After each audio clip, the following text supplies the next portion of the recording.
Hey, it's Tanzania of AXIOM again. Here in the Matrix now. On my first video, I told you that the primary goal was to solve the world water issue about people having water to live, to drink, and I didn't understand how we live on a ball of water and that it's an issue at all, period. However, I have solved it before one of you got to come and live in AXIOM. That I really don't remember how it got to be a passion of mine, but it really, really bothers me that there are people without water, sustainable water, and anywhere. Yesterday, I watched something about Detroit. Look, people in Detroit, if you're anywhere that snows, harvest it. Catch it, save it, and we'll deal with that part later.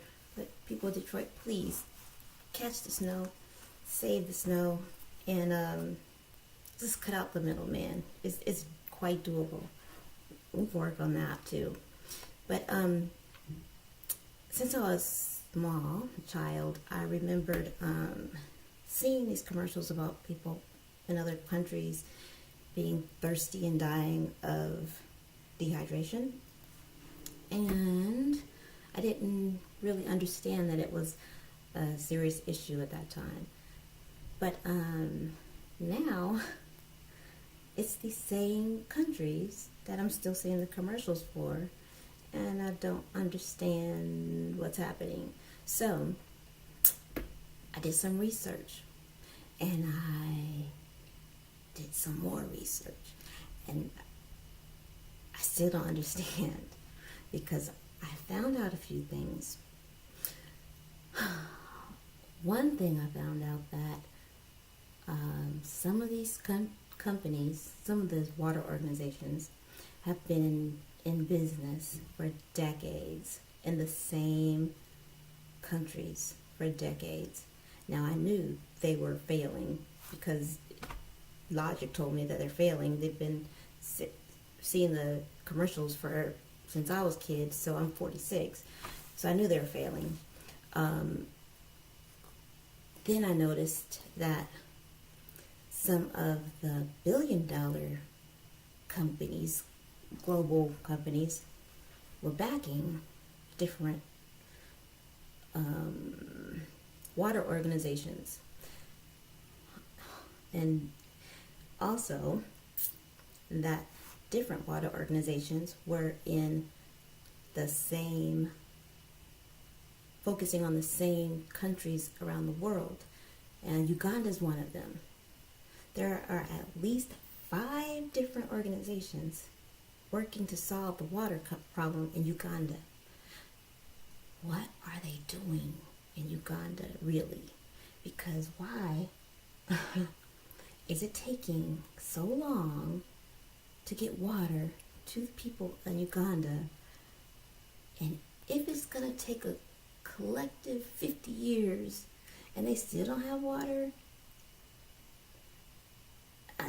no, there's no if. There's a problem. There's something going on. And it's because of these facts that I just had to stop. I had to stop. Because although I do score genius levels on your stupid tests that you guys do, I'm not the smartest person that I know. And it doesn't take a genius to figure out that it's something really wrong with this picture. The numbers don't add up. And it hurt me. It was such a deep pain that I had when I was doing this research. It was a hollowness of pain, like deeper than any language spoken now, in this time. And I just had to stop.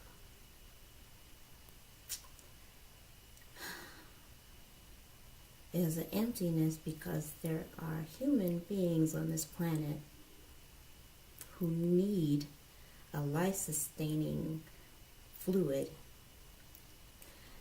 and for some reason they're being kept from it. I don't understand it, because water is free. It falls from the sky. It flows under our feet. It goes through the mountains and rivers and valleys and hills and woods. It's free. The earth gives it to you, the atmosphere, the universe, God, goddesses, whatever you believe, whoever you believe it comes from, if it's science, if it's your gods, whatever, it's free and it's necessary. I live in Southern California, and supposedly we've been in a drought situation since 2000. We get fined if we use too much water. We get fined if we use too little water. We get fined if the grass turns brown because we didn't water it enough and the neighborhood has an issue or whatever. It's complete bullshit, just like what I'm telling you now. I'm in Riverside. Riverside is the city of parks. Riverside has 53 parks. Riverside has 53 very beautiful parks. Green parks. Green grass parks. We've got 5 dog parks, and the dog parks have their little doggy fountains. We've got a I'm going to say 7 car washes within 5 miles of this house that I'm in right now. In this neighborhood, I believe every house has at least 3 bathrooms. In each bathroom, minimum, because some bathrooms have 2 sinks, but let's say each bathroom has a sink and a tub and a shower. Minimum. That's about roundabout. So there's 3. You got the sink, you got the shower head, you got the tub. Then you have the kitchen. 3 times 3 is 9. Kitchen, 10. You got the thing in the backyard for the hose and the one in the front yard for the hose. That's 12. Yet, every single person I know goes to the store and buys water. And guess what else, boys and girls? We have in sunny Southern California, in our drought nation of water and power, we've got water stores. Can you believe that shit? We have water stores. So, we've got these stores. I've never been in one, but I found a picture for you. A store where you take these big jugs, like used to be on the Arrowhead things in the offices, and you can go fill it up and buy water. Don't know. We're supposed to be in a drought for very long, so 17 years drought, but we've got these water stores all over the place, and I don't know, I thought it was a joke the first time, like they must be doing drugs in there or something, because who in the hell is going to go into a store and buy water like this? But, okay. Anyway, we pay for the water here. Some of us have been paying for water to these water organizations, so our brothers and sisters and nieces and nephews and cousins and family, human family that's in other parts of the world can have water there. But you'd be surprised at where these companies are spending their money. Go check out their financials.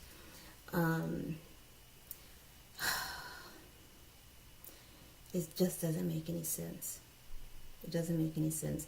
Besides being failures, there's something evil going on. There's an absence of love that's happening around the world, and this is just one aspect of it. There's people being kept from living because they're being kept from having water. But like I said, I'm not the smartest person I know, and I could not possibly be the smartest person out of all the thousands of people working in these organizations. So somebody at one point should have thought of this before. But here's the solution. Ta-da! Really easy, really, really simple. And this could be in effect before the end of this month. And today is March 23rd. Here we go. Every single water organization globally will release all of their employees, and except for keep 3 or 5 in each satellite office. Then you send your small amount of employees, you send them out to the world shopping. And guess what they're shopping for? Water! Yes! They go buy some water. They go to the local markets, the mom and pop shops. We're going to stimulate the economy in the little areas that they have their offices. Yeah, some of the mom and pop shops, the dollar stores, the water stores. And they buy up all the water in that area. And then we're going to make really good use of those private jets you've been buying and servicing, and gas you've been spending on your little trips. We're going to use those private jets. We're not going to do commercial. We're going to bypass all the bureaucratic bullshit, and we're going to put them in the private jets. And then we're going to fly to every single country you've been boasting about you're helping. And we're going to land right on those dusty trails that all those people have been dredging through, and you've been filming and posting them out and advertising for years, because I'm sure it's a well-worn path.